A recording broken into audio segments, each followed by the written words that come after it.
இன்னைக்குப்பா ரொம்ப டேஸ்டான ஹெல்தியான high protein weight loss diet lunch செஞ்சு காமிக்கிறேன்ப்பா.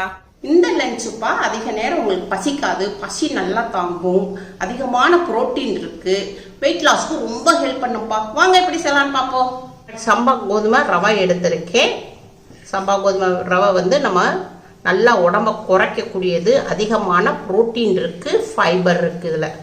இது 50 கிராம் எடுத்திருக்கேன்ப்பா. கேஸ் ஆன் பண்ணியிருக்கேன்.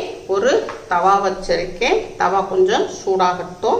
ஒரு ஸ்பூன் நல்லெண்ணெய் ஊற்றிக்கிடுவோம். நல்லெண்ணெய் கொஞ்சம் காயட்டும். கொஞ்சமாக கடுகு போட்டுக்கிடுவோம். கடுகு உளுந்தம்பருப்பு பொரியட்டும். 1/4 டீஸ்பூன் சீரகம் போட்டுக்கிடுவோம். ஒரு வெங்காயம் எடுத்திருக்கேன். வெங்காயம் மீடியமான வெங்காயத்தில் அரை வெங்காயத்தை பொடிசாக நறுக்கிறேன். இதை இதில் போட்டுக்கிடுவோம். அப்பா இஞ்சி எடுத்துருக்கேன்மா, தோலை சீவி வச்சுருக்கேன். இதை கொஞ்சம் ஒரு 1/2 இன்ச் அளவுக்கு இதை துருவி போட்டுக்குவோம். இஞ்சி ஜீரண சக்திக்கும் நம்மளுக்கு ஹெல்ப் பண்ணும். 1/2 இன்ச்சு அளவுக்கு இஞ்சி துருவி போட்டாச்சு. இப்போ இதை ஒரு வதக்கிடுவோம்.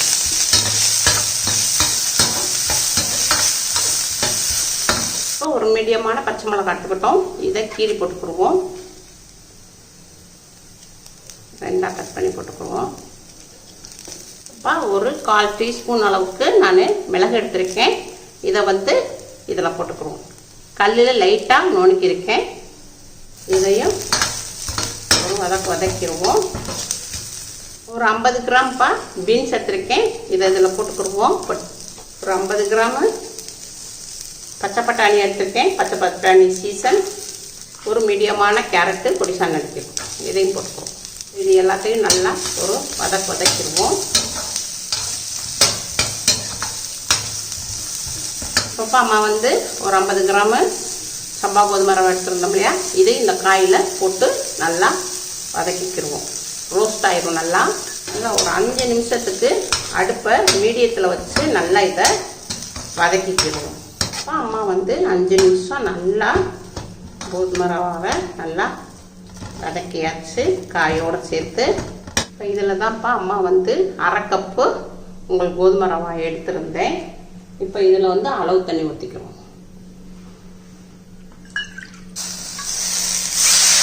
2 கப்பு தண்ணி ஊற்றிக்கிறோம். 2 கப்பு தண்ணி ஊற்றினோம்னா காயும் கோதுமை ரவை வேகிறதுக்கு சரியாக வரும்.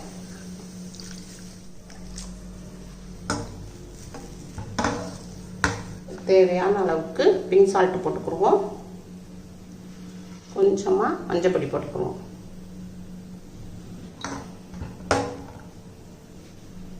இப்போ மூடி போட்டுருவோம்ப்பா. நல்லா ஒரு 10 நிமிஷத்துக்கு அடுப்பை மீடியத்தில் வச்சு நம்ம வேக விடுவோம். இப்போ 10 நிமிஷம் ஆயிடுச்சுப்பா. இப்போ ஓப்பன் பண்ணுவோம். நல்லா உங்களுக்கு தண்ணி ஃபுல்லாக வத்திருச்சு. இப்போ இதை ஒரு பிரட்டிடுவோம். நல்லா புழுன்னு வந்திருக்குப்பா. நல்லா பூவாக வந்திருக்கு. நல்லா காய் ஃபுல்லாக வந்துருச்சு. இப்போப்பா அம்மா கொஞ்சம் கொத்தமல்லி இலை எடுத்துருக்கேன். இதையும் பொடிசாக நறுக்கி போட்டுக்குவோம்.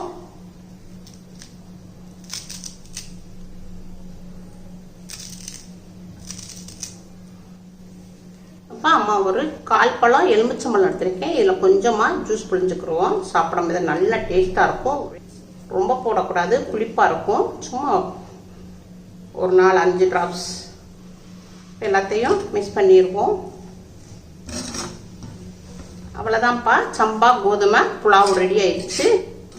கோதுமை ரவா புலாவை பிளேட்டில் மாற்றிக்கணும். அவ்வளோதான்ப்பா, சம்பா கோதுமை ரவா புலாவு ரெடி ஆயிடுச்சு.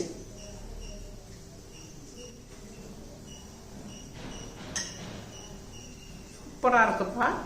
காயெல்லாம் நல்லா சாஃப்டாக வந்திருக்கு. அந்த கோதுமை ரவா இருக்குல்ல, நல்லா பூ மாதிரி சாஃப்டாக வந்திருக்கு. ரொம்ப நம்ம எலுமிச்சம்பழம்லாம் கொட்டம் இல்லையா ஜூஸு, அதெல்லாம் ரொம்ப கரெக்டான அளவாக இருக்குது. சாப்பிட ரொம்ப ரொம்ப டேஸ்ட்டாக இருக்குப்பா. நீங்கள் இந்த மாதிரி உங்கள் வீட்டில் செஞ்சு பாருங்கள். இது எல்லாருமே சாப்பிட்லாம்ப்பா. சின்ன பிள்ளையிலேருந்து பெரியவங்க வரை எல்லாரும் சாப்பிட்லாம்.